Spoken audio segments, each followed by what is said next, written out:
Recently supreme court में maternity benefit act के कुछ प्रोविजंस को चैलेंज किया गया है और इन्हें डिस्क्रिमिनेटरी करार दिया गया है अगेंस्ट अडॉप्टिंग मदर। आज की कॉन्सेप्ट सीरीज में हम इस इशू को हाईलाइट करते हुए डिस्कस करेंगे कई प्रोविजंस जो हमारे ईओ एओ एग्जामिनेशन और एपीएफसी एग्जामिनेशन के लिए इंपॉर्टेंट है फॉर यूपीएससी ईपीएफओ में। नाउ आज की कॉन्सेप्ट्स में हमारा जो फोकस एरिया रहेगा वो मैटरनिटी बेनिफिट एक्ट रहेगा 2017, जो कि एक अमेंडेड एक्ट है एंड इसमें दिए हुए की कॉन्सेप्ट्स में, जिसमें हम बात करेंगे कि क्या बेनिफिट्स मिलते हैं एक अडॉप्टिंग मदर को और साथ साथ एक मदर को in general when he is going through this happy phase of her life. इसके साथ साथ हम बात करेंगे जो कॉन्स्टिट्यूशन में दी गई प्रोटेक्शंस हैं वो किस तरह से प्रमोट करती हैं वुमेन बेनिफिट्स को या मैटरनिटी बेनिफिट्स को, एंड साथ साथ हम बात करेंगे इश्यूज और रिसेंट ट्रेंड्स की, एंड देन लास्ट में एक इंटरेस्टिंग पार्ट डिस्कस करेंगे जहां पे हम बात करेंगे पैटर्निटी बेनिफिट्स की। नाउ इसमें सबसे पहले जो जिस इशू को रेज किया गया है वो है section 5 sub clause 4 of maternity benefit act. इस सेक्शन में बात आती है कि एक अडॉप्टिंग मदर अगर किसी बच्चे को अडॉप्ट करती है जिसकी उम्र 3 महीने से ज़्यादा है तो क्या उसको बेनिफिट नहीं मिलेंगे, क्योंकि एज पर दिस एक्ट और दिस सेक्शन तो नहीं अलाउड है, क्योंकि ये सेक्शन बोलता है कि अगर 3 महीने से कम के बच्चे को अडॉप्ट किया जाता है तो ही आपको ये बेनिफिट मिल पाएंगे, अदरवाइज नहीं। और इसीलिए इसको डिस्क्रिमिनेटरी कंसीडर किया जा रहा है against those women who are adopting a child which is of a higher age than 3 months। Now इसी को हम हाईलाइट करेंगे और डिटेल में समझेंगे, बट बिफोर मैं इसको और डिटेल में जाऊं हम जानते हैं कि इन जनरल क्या क्या प्रोविजंस हैं with respect to these maternity benefits. सबसे पहले बात यहाँ पे हम बात करेंगे हमारे कॉन्स्टिट्यूशन की।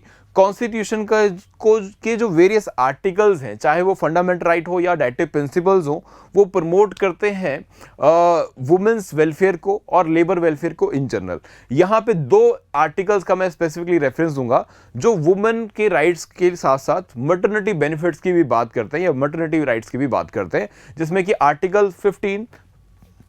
आर्टिकल 15(3) भी इसमें हमारा मेन एस्पेक्ट है, जो कि बात करता है कि स्टेट को या गवर्नमेंट को स्पेशल प्रोविजन बनाने चाहिए for the women so that their participation in the work place can be ensured. ठीक है, उनका एक रिप्रेजेंटेशन इक्वालिटी को प्रमोट करने के उद्देश्य से हम रख सकें। नाउ इसके बाद आर्टिकल 42 जो कि एक डायरेक्टिव प्रिंसिपल है, ये बात करता है कि हमें या स्टेट को फोकस करना चाहिए विद रिस्पेक्ट टू ऐसी कंडीशन क्रिएट करने में जो ह्यूमेन हो। ह्यूमेन मतलब एक इंसान के वर्किंग कंडीशंस के लिए अनुकूल हो और साथ साथ उसको एक सिक्योर एनवायरनमेंट भी दे। ठीक है, अब इसमें बात मैटरनिटी बेनिफिट की भी है फॉर मैटरनिटी रिलीफ ऑल्सो। ठीक है, कि मैटरनिटी बेनिफिट भी या किसी तरह का रिलीफ या किसी तरह का संरक्षण जो है वो एक एक्सपेक्टिंग वुमेन को मिल सके या फिर एक प्रेग्नेंट वुमेन को मिल सके।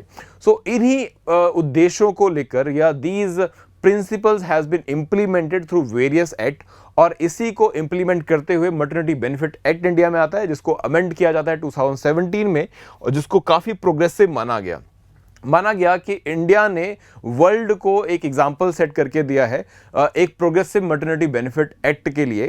तो जस्ट आइए देखते हैं इसमें क्या क्या प्रोविजंस हैं जिनको खासकर हाईलाइट करने की ज़रूरत है। इसमें सबसे पहली जो इंपॉर्टेंट डेवलपमेंट थी वो थी with respect to the benefit of leave. Paid leave का प्रोविजन है कि अगर कोई वुमेन प्रेग्नेंट है, if she is expecting a child, तो उसे 26 वीक्स की जो है लीव दी जाएगी। उसे 26 वीक्स की जो है लीव जाएगी। हाँ, लीव दी जाएगी, और इसमें खास बात यह है कि ये पहले 2 बच्चों पे अप्लाई होगा, इसके बाद इस लीव जो है वो कम हो जाती है, 12 वीक्स की रह जाती है। नाउ इसके साथ साथ इस एक्ट में कुछ और भी खास प्रोविजंस ऐड किए गए, जैसे कि हर एक एम्प्लॉयर को ये इंश्योर करना होगा कि उसके वर्क प्लेस पे अगर 30 वुमेन है, ध्यान दीजिएगा, अगर 30 वुमेन है तो उसे एक क्रेच फैसिलिटी अपने प्रेमाइसेस में बनानी पड़ेगी या फिर विद इन 500 मीटर्स के दायरे में उसे ये फैसिलिटी प्रोवाइड करनी पड़ेगी फ्रॉम द एस्टैब्लिशमेंट और द वर्क प्लेस। दूसरी बात, इस एक्ट ने इसमें एक एडिशन और किया कि अगर 30 वुमेन्स हैं तो भी एप्लीकेबल होगा, अगर 50 वर्कर्स हैं तब भी ये प्रोविजन बनाना पड़ेगा फॉर क्रेच फैसिलिटी। ठीक है, तो मतलब क्रेच की फैसिलिटी अगर 30 वुमेन काम करते हैं किसी एस्टेब्लिशमेंट में तो भी आपको क्रेच बनाना है, और अगर 30 वुमेन ना भी हैं लेकिन अगर आपके पास 50 वर्कर्स हैं तब भी आपको क्रेच की फैसिलिटी जो है वो देनी पड़ेगी। एंड इसमें कुछ और खास प्रोविजंस भी हैं जिसको मैं डिटेल में डिस्कस करना चाहूँगा, जैसे कि और क्या क्या बेनिफिट मिलते हैं। अगर मैं लीव की स्पेसिफिकली बात करूं यहाँ पर, so if the woman is having her first 2 childrens, so उसको 26 वीक्स का लीव है। अगर उससे ज़्यादा बच्चे होते हैं, डिलीवरी होती है, तो 12 वीक्स का लीव हो जाएगा। और इसमें जिस इशू पे भी हम हाईलाइट करने वाले हैं वो है अडॉप्टिंग अ चाइल्ड। अगर किसी बच्चे को अडॉप्ट किया जा रहा है तो इसीलिए इस एक्ट को प्रोग्रेसिव भी कहा जाता है, बिकॉज इसने कई सारे प्रोविजंस बनाए with respect to adopting a child also, जहां पे बात आई कि अगर कोई वुमेन एक चाइल्ड अडॉप्ट कर रही है which is not to whom she is not a biological mother but adopt करती है, तो उसे भी 12 वीक्स के लिए लीव मिल सकती है। ठीक है, मेडिकली शायद रिक्वायर्ड ना हो लेकिन इमोशनली साइकोलॉजिकली उसे इस लीव की जरूरत है, तो इस एक्ट ने ऐसी वुमेन्स को 12 वीक्स की लीव प्रोवाइड की है। That's a great initiative, but we will discuss the other side of this now. इसके अलावा इसमें एक और की कॉन्सेप्ट जो इंट्रोड्यूस किया इस एक्ट ने वो है commissioning mother and adopting mother. Commissioning mother को भी हम डिस्कस करेंगे, तो इनको भी 12 वीक्स की लीव जो है वो ग्रांट करता है ये एक्ट ना। इसके साथ साथ कुछ और भी इंपॉर्टेंट प्रोविजंस है इस एक्ट में जिसको हाईलाइट करते हैं। जैसे इस एक्ट ने बोला कि अगर वुमेन की कंडीशन ऐसी है या आपका वर्क, नेचर ऑफ वर्क ऐसा है उस वुमेन का कि वो वर्क फ्रॉम होम भी कर सकती है, घर से भी काम कर सकती है, तो employer should encourage this kind of a practice. ठीक है, तो मतलब अगर 26 वीक्स की लीव पूरी हो चुकी है उसके बाद भी अगर एम्प्लॉयर को लगता है कि this women can do her work from her home, तो आप उसे वो फैसिलिटी देंगे।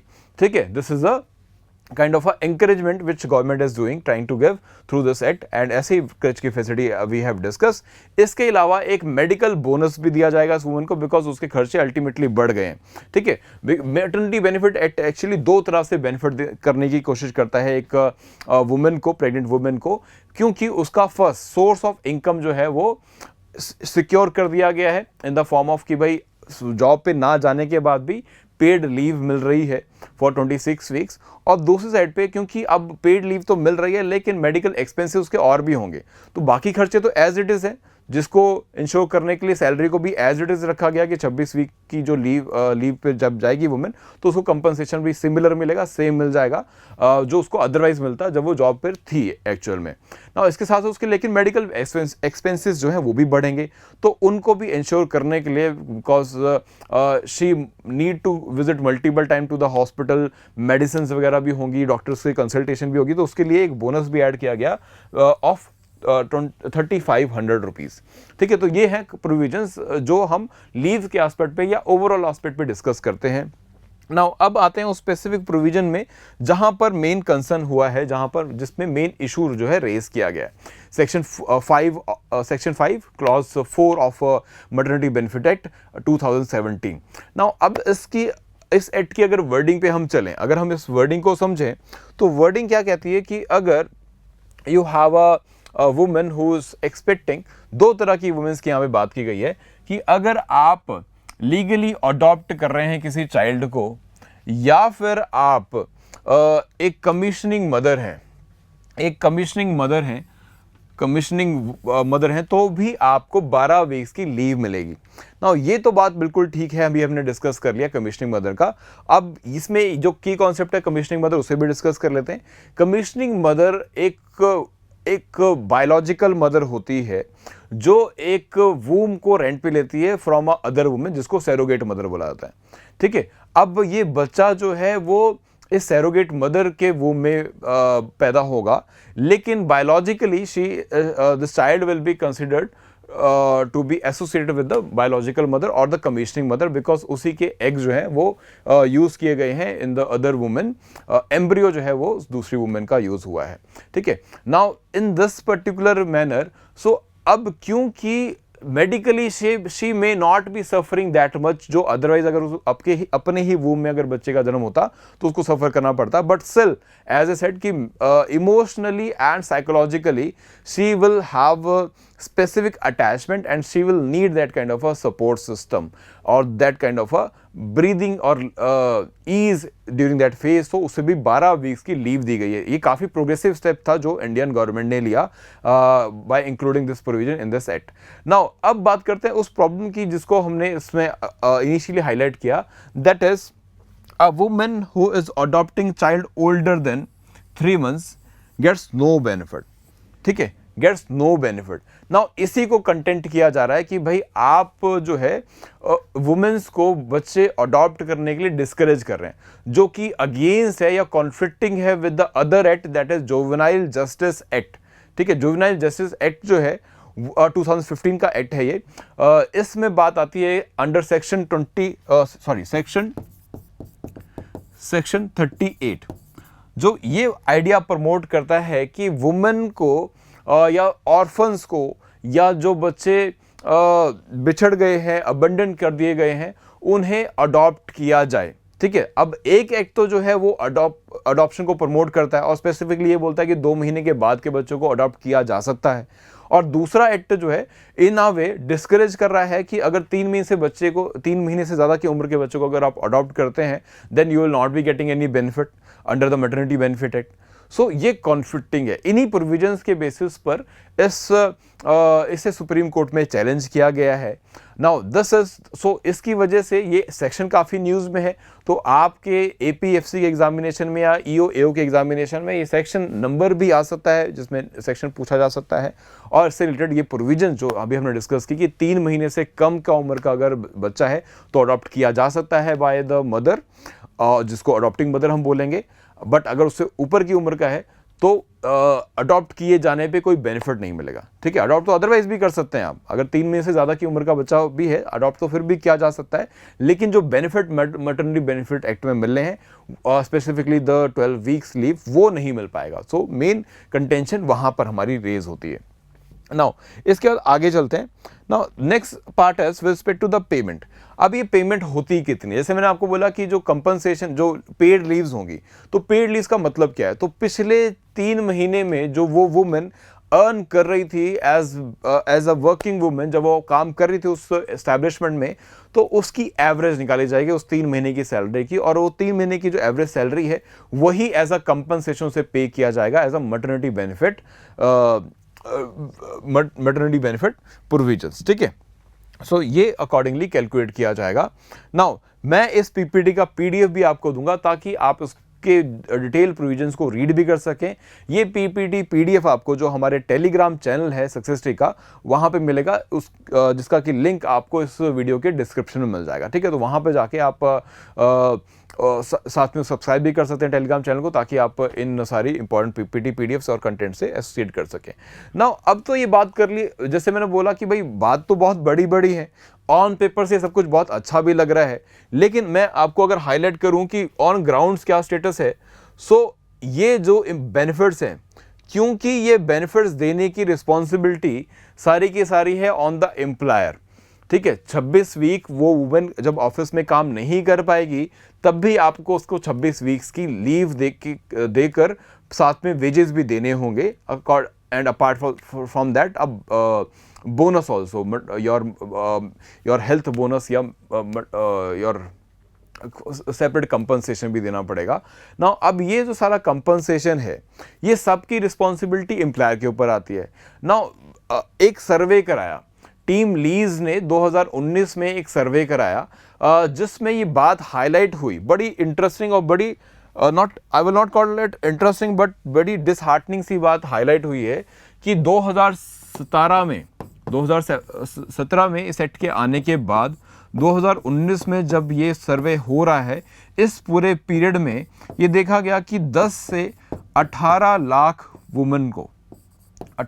वुमेन ने अपनी जॉब लूज की है, और उसमें से one of the important reason was this act itself, because ये एक्ट को अप्लाई करने में एक्स्ट्रा कॉस्ट आता है एम्प्लॉयर को।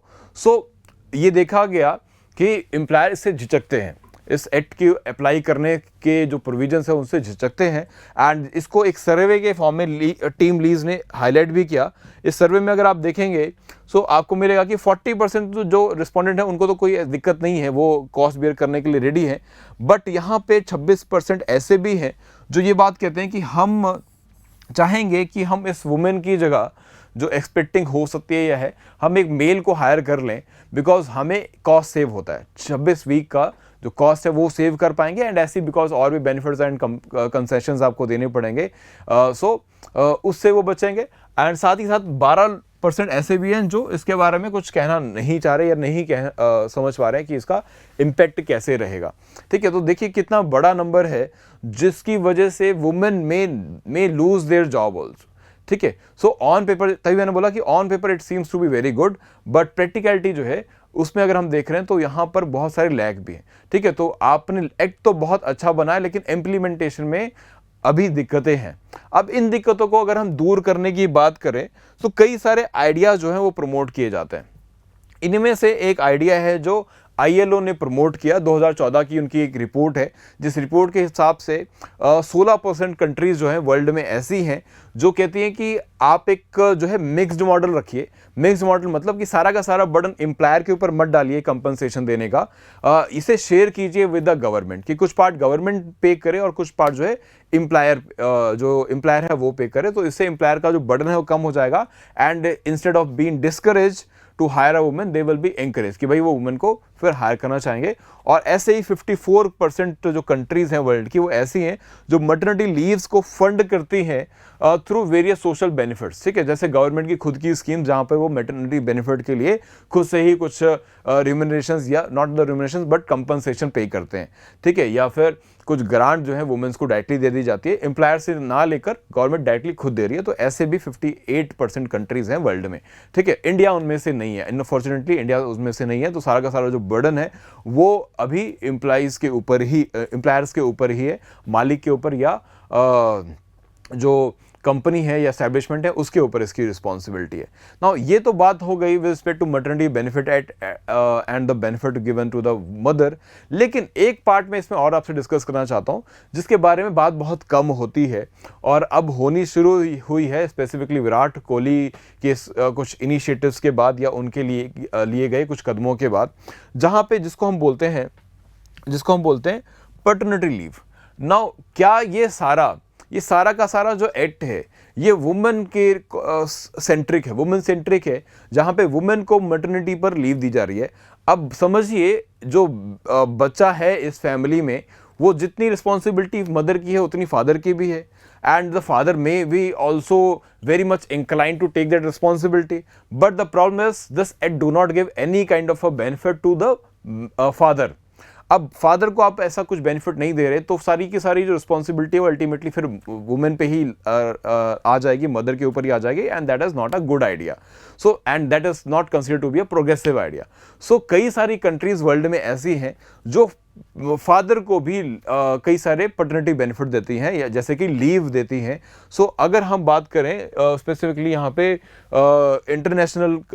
इंटरनेशनली तो साउथ कोरिया में पैटर्निटी बेनिफिट का एक अच्छा कॉन्सेप्ट है, यहाँ पे 53 वीक्स तक की लीव की बात है। ऐसी जापान, फ्रांस और बाकी कंट्रीज में बहुत आगे हैं। और इंडिया उन 92 कंट्रीज में से है जो ऐसा कोई बेनिफिट अपने सिटीजन्स को जो फादर बन चुके हैं या फादर बनने वाले हैं वो उनको नहीं देता है। इसमें कुछ बड़े नाम भी है जैसे चाइना और USA में भी सिमिलर सिचुएशन है। But the thing is if you want to set an example then you should have this kind of a provisions also. लेकिन कुछ अच्छी शुरुआत की जा रही है इस एस्पेक्ट पे भी, जहां पर हम देखते हैं कि वर्ल्ड ओवर कुछ या इंडिया में स्पेसिफिकली कुछ कंपनीज ऐसी हैं जिसने पैटर्निटी बेनिफिट को देना शुरू किया या पैटर्निटी बेनिफिट के लिए लीव देना शुरू किया है फादर को भी। जहाँ पे कुछ बड़े नाम आते हैं, कुछ इंटरनेशनल कंपनीज आती हैं जैसे माइक्रोसॉफ्ट जैसी कंपनीज हैं जो कि अच्छी लीव्स दे रही हैं। एंड ऐसी कुछ और भी कंपनीज आप देखेंगे वो उन्होंने इसका इनिशिएटिव लिया है। So this is a very important step which is being taken by these companies। और मैं चाहूँगा आपके विचार भी जानना इसमें। आप मुझे इस वीडियो के कमेंट बॉक्स में जाके बता सकते हैं कि पैटर्निटी बेनिफिट पे आपके क्या विचार हैं और किस तरह से आप चाहेंगे कि इसको ऐड किया जाए with respect to these legal provisions जो लेबर वेलफेयर से एसोसिएट करती है। नाउ ये सारे जो टॉपिक हमने डिस्कस किए और की कॉन्सेप्ट डिस्कस किए, ये सारे आपके एग्जाम के लिए, एपीएफसी के एग्जाम के लिए और ईओ के एग्जामिनेशन के लिए जो यूपीएससी कंडक्ट करने वाला है फॉर ईपीएफओ, बहुत इंपॉर्टेंट है। सो अगर आपको लगता है कि ये सारे प्रोविजंस आप ठीक से कवर अप नहीं कर पाए हैं अभी तक, या आपने इंडस्ट्रियल रिलेशन लेबर लॉ अभी तक कवर अप नहीं किया along with the accounting section also, तो आपको हम इसका एक सोल्यूशन दे रहे हैं। The solution is in the form of a specific module. अगर आप इस एग्जाम की तैयारी कर रहे हैं तो आप हो सकता है इस मॉड्यूल पे मिस कर रहे हो, तो हमने अलग से एक मॉड्यूल बना दिया है ताकि आप इंडस्ट्रियल रिलेशन, लेबर लॉ और अकाउंटिंग को ही स्पेसिफिकली तैयार करें। अगर आपका जीएस आप अपने लेवल पे तैयार कर रहे हैं या पहले कहीं से कवर अप कर चुके हैं या कर रहे हैं, तो आपको इंडस्ट्रियल रिलेशन, लेबर लॉ और अकाउंटिंग के लिए हम हेल्प करेंगे थ्रू द स्पेसिफिक मॉड्यूल, जो कि अभी लाइव क्लासेस भी चल रही हैं जिसमें मेरी अभी, because I will be taking up industrial relation, labour law and social security. My name is Deepak Thakur. And इसके अलावा अगर आपको लगता है कि आपकी जनरल स्टडीज़ पर भी वीकनेस है अभी और आपको उसमें भी बहुत कुछ काम करना बाकी है, अभी तक कुछ भी नहीं किया है, बिकॉज एग्जाम पास आने वाला है, पास ही आ चुका है अब, सो आप हमारा फुल कोर्स भी ले सकते हैं जिसमें सभी जनरल स्टडीज़ के सब्जेक्ट के साथ साथ सीसेट के सब्जेक्ट भी होंगे और इंडस्ट्रियल रिलेशन, लेबर लॉ और अकाउंटिंग भी इंक्लूड रहेगा। ठीक है, this is all from my side. This is Deepak Thakur signing off today and will see you in the next video of key concept series powered by Success Tree. Thank you so much.